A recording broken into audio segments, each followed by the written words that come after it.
Craving a cheesy gordita crunch delivered right to your door? And want to use that Taco Bell gift card burning a hole in your wallet?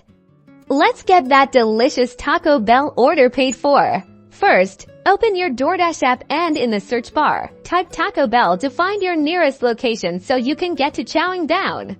Browse the menu and add all those must-have cravings to your cart. Don't forget the cheesy Fiesta potatoes.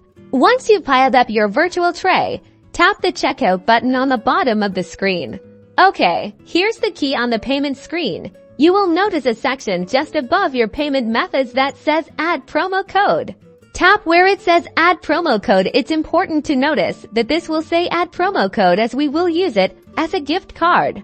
Now, very important, this is the only part that requires full attention. Is your PIN or promo code if you bought a physical card. Flip the gift card behind to scratch off the promo code along with your gift card number and carefully type the code. This is where things get complicated if your gift card is enough to cover the cost. Then proceed by clicking apply. If it is not enough, add another one of the payment methods listed above. Now sit back, relax, and track your order.